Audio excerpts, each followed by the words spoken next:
Chers élèves, bonjour. À chaque circonstance exceptionnelle, des mesures exceptionnelles. Alors aujourd'hui, on va commencer à travailler un nouveau projet, le projet 3. Ce projet va porter sur la légende. Alors, avant d'entamer tout simplement ce travail, souvenez-vous qu'au premier trimestre, c'était bien sûr le conte. Au deuxième trimestre, c'était la fable. Et au troisième trimestre, nous allons avoir affaire tout simplement à la légende. Alors, conte, fable, légende, vous pouvez constater, ils ont tous un point commun, qui est celui du type de texte, qui est celui du narratif. Et vous savez que nous avons étudié le texte narratif, et on a vu ces différentes étapes: situation initiale, déroulement des événements et situation finale. On ne peut pas passer tout simplement à la légende sans pouvoir définir les autres éléments que nous avons déjà eu le plaisir de voir, c'est-à-dire le conte, la fable et tout simplement la légende. Alors pour y revenir sur le conte, avec une définition très simple, nous savons que le conte est un récit d'histoire imaginaire et qui est généralement court. Concernant tout simplement la fable elle aussi, c'est un récit, mais en vers. Il diffère du texte en prose, où l'on tire une morale. Maintenant, concernant tout simplement la légende. La légende, elle aussi, c'est un récit, mais un récit populaire où se mêle réel et merveilleux. Donc c'est ce qui différencie tout simplement du conte et de la fable. Alors, dans cette fable, ce sont des exploits de quelqu'un et qui se conservent dans la mémoire tout simplement collective. Voilà donc ce que nous pouvons. Et ce qui diffère aussi la légende des autres, c'est que elle est liée à un élément précis, que ce soit bien sûr l'objet, le personnage historique ou bien tout simplement le lieu, par rapport tout simplement au conte et à la fable. Maintenant, on aurait pu aussi donner des exemples de contes et de fables. Ils sont connus. Aujourd'hui, je vais vous donner tout simplement des exemples de légendes.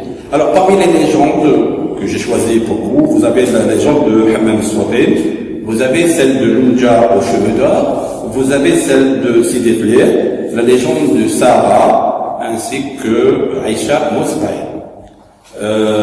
D'autres légendes dans le monde, vous avez la légende de la Dame Blanche et vous avez celle du Yéti, bien sûr, si vous avez lu tout simplement cette légende.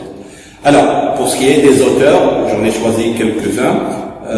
Il y en a un qui a récemment écrit tout simplement des légendes concernant tout simplement la Kasbah d'Alger. C'est Mohamed Ben Nour, et vous avez aussi Rachid Oulebsir,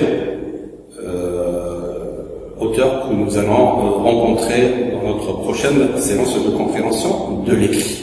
Voilà donc ce que nous avons à dire pour le moment. Nous détaillerons maintenant les étapes tout simplement du projet 3. C'est le projet 3. Alors dans ce projet, ton école organise un concours d'écriture. Les meilleurs textes seront lus, publiés et primés. Tes camarades et toi décidez de participer à ce concours en rapportant par écrit des légendes. Voilà donc ce qui est tout simplement prévu pour la réalisation tout simplement de votre projet. Alors, après avoir parlé du projet 3, de l'intitulé du projet 3, nous passons cette fois-ci à l'intitulé de la séquence 1. Alors, l'intitulé c'est « Personne n'est fait extraordinaire ». On va un peu expliquer ce que veut dire tout simplement « Personne n'est fait extraordinaire ». Alors, personne, Dieu, être humain. soit des hommes, des femmes, etc., etc. Alors, ces personnes sont dotées d'un pouvoir qui est extraordinaire, tout simplement, qui sort de la norme. On peut donner tout simplement un exemple de personnes qui guérissent par exemple des maladies incurables, qui par exemple marchent sur l'eau. C'est ça des exemples de personnes et des faits extraordinaires. Maintenant, en ce qui concerne la tâche c'est rapporter l'histoire d'un personnage légendaire. Donc nous devons, à la fin de la séquence, écrire ou être capable d'écrire tout simplement une légende où nous racontons l'histoire d'un personnage légendaire. Voilà. Ce que nous avons l'habitude de faire, nous allons enchaîner cette fois-ci directement avec la séance de compréhension de l'écrit. Et nous allons vous présenter cette séance dans quelques instants. En séance de compréhension de l'écrit, je vous demanderai de prendre vos livres à la page 105. Voilà, c'est le support que nous avons choisi pour aujourd'hui.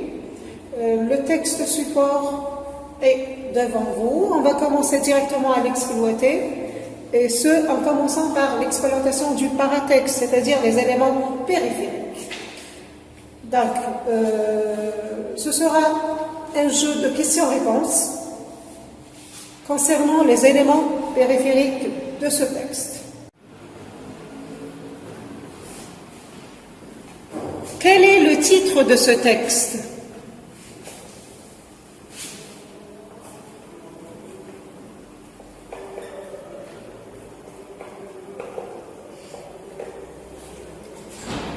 Le titre de ce texte est Yenneyer et la vieille bergère.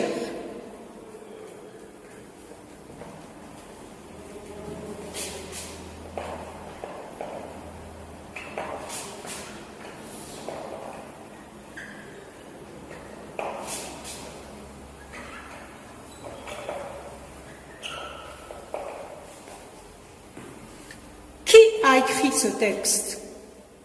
Qui est l'auteur de ce texte ?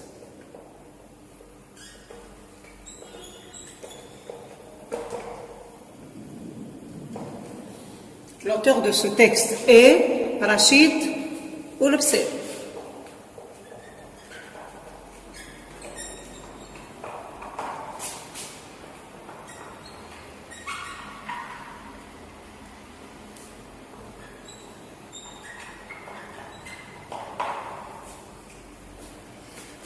De quel livre est-il extrait ?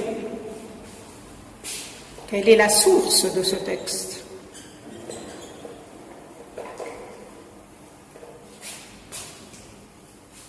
Ce texte est extrait du livre Les Derniers Kabyles.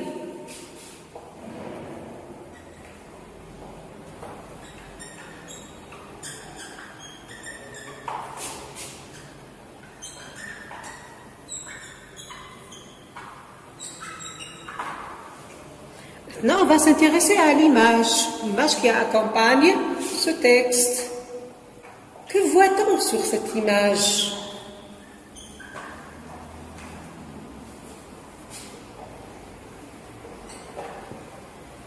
Alors là, sur l'image, on peut voir un ciel nuageux, pluvieux, pas de la pluie.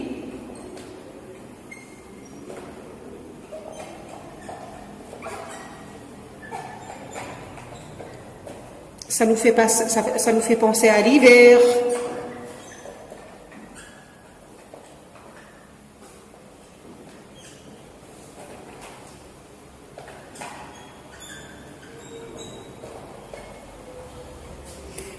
On voit également deux mots qui sont écrits. Ces mots sont Fora et Yenneyer.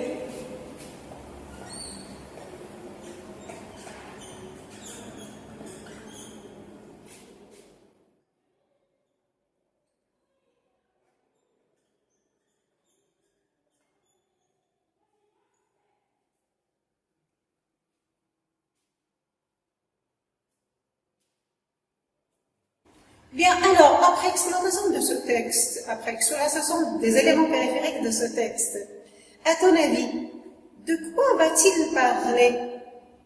De quoi va-t-on parler dans ce texte? Quelles sont les hypothèses de sens?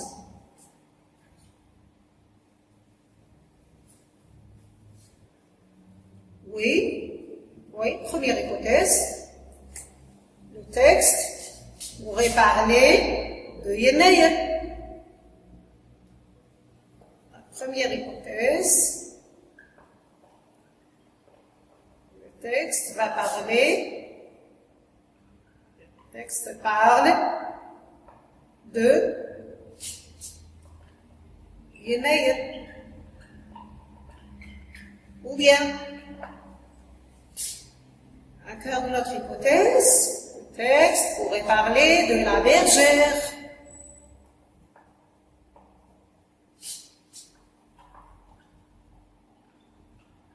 Et là, on se réfère au titre.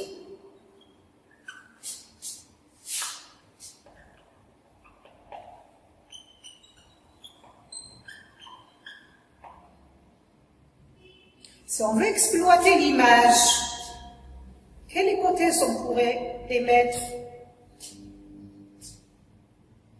En se référant à l'image, le texte pourrait parler de Fora et Yenaya.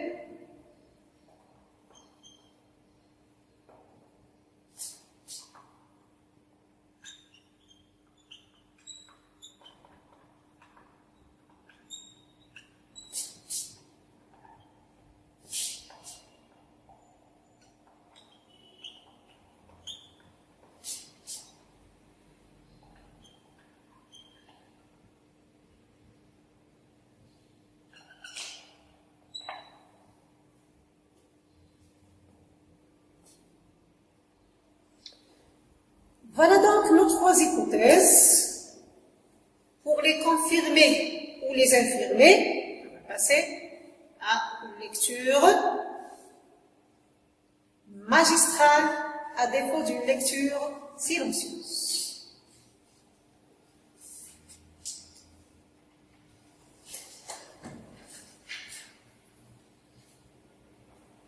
Alors, nous allons lire le texte. Yenaya et la vieille bergère.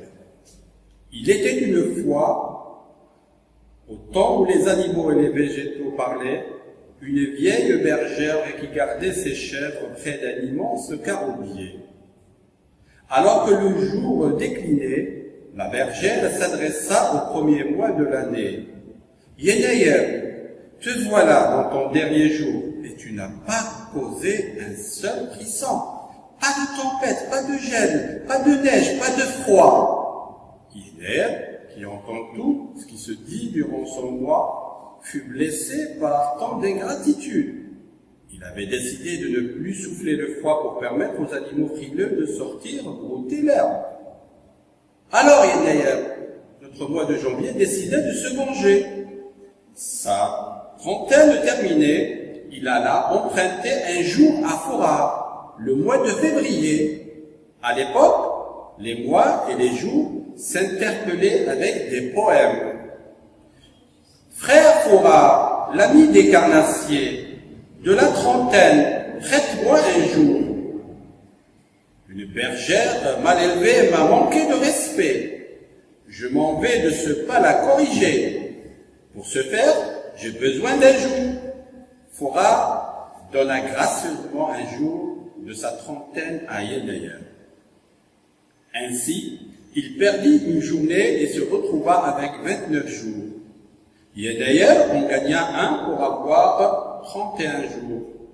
Il fit un froid de canard. Il a plu, il a neigé, la contrée fut gelée. Yenaya eut sa revanche. Nous savons aujourd'hui pourquoi le dernier jour de Yenaya est terriblement frais.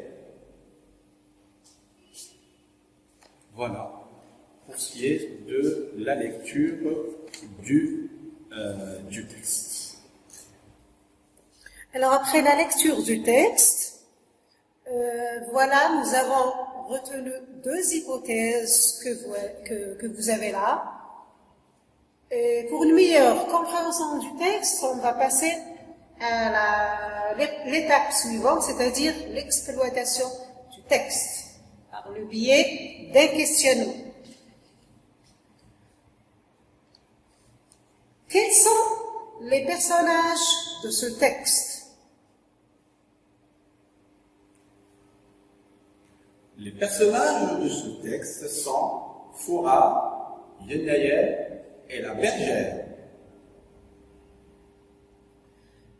Fourreur est une saison, un mois, une année, un jour. Quelle est la bonne réponse? Foura est un mois. Effectivement, Fourar est un mois. D'ailleurs, Fourar, c'est le nom berbère donné au mois de février. Question suivante. Quand cette histoire s'est-elle déroulée? Alors, cette histoire s'est déroulée au temps où les animaux et les végétaux parlaient. La bergère est une personne qui,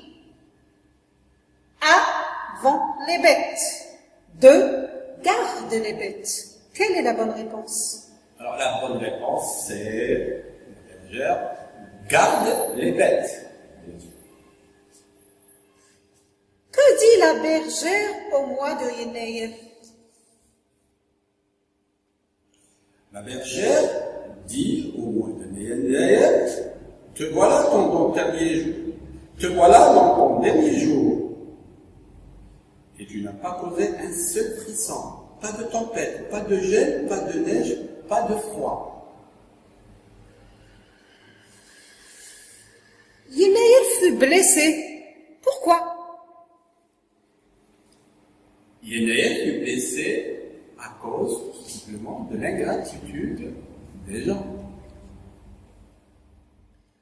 Que décida-t-il de faire pour se venger? Il décida tout simplement d'aller corriger la bergère.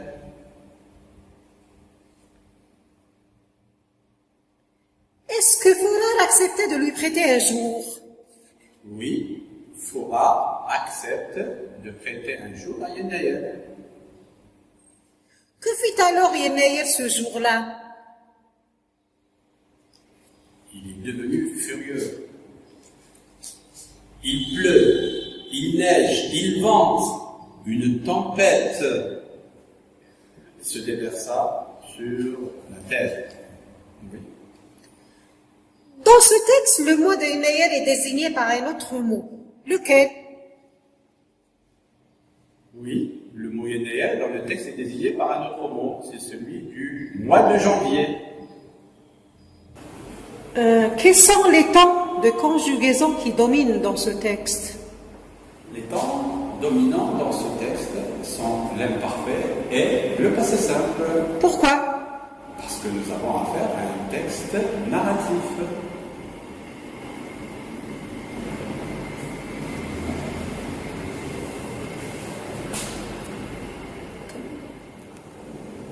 Alors à présent, on va essayer de voir quel est l'aspect réel dans cette histoire et quel est l'aspect légendaire. Alors nous allons essayer de tracer un tableau où il y aura l'aspect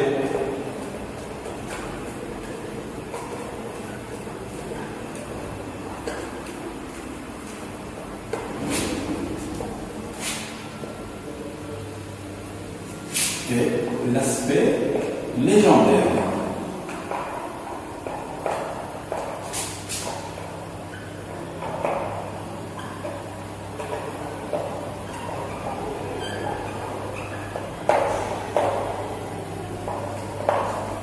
Voilà. Combien de jours le mois de Yenayel, c'est-à-dire janvier, possède-t-il? Le mois de janvier possède 31 jours.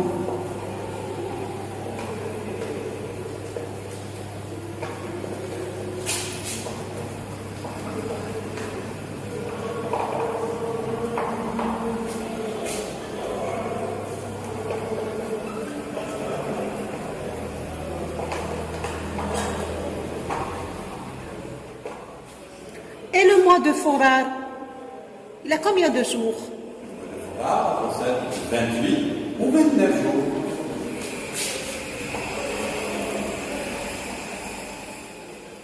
Il est donc clair que ces deux informations font partie de l'aspect réel.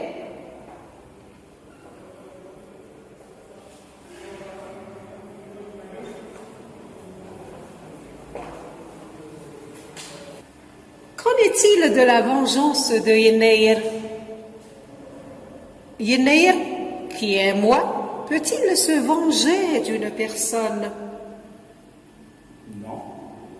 Il s'agit donc d'un aspect, d'un fait extraordinaire, qu'on pourrait classer dans l'aspect légendaire. Donc la partie légendaire de cette histoire serait l'histoire de la vieille bergère et la vengeance de Yenneir.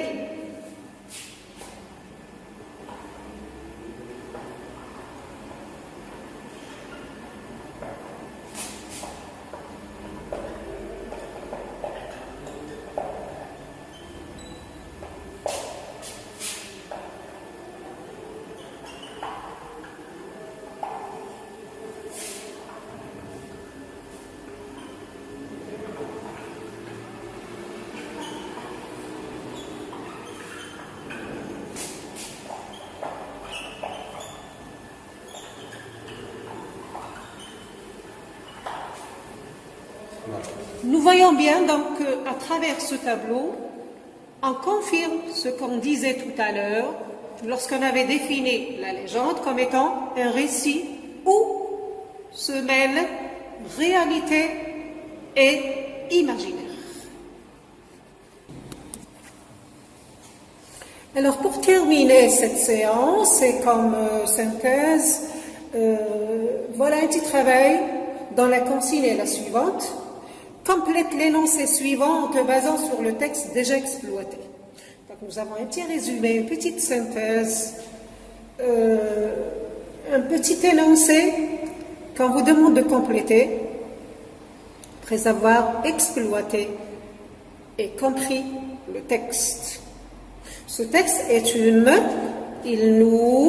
pourquoi le mois de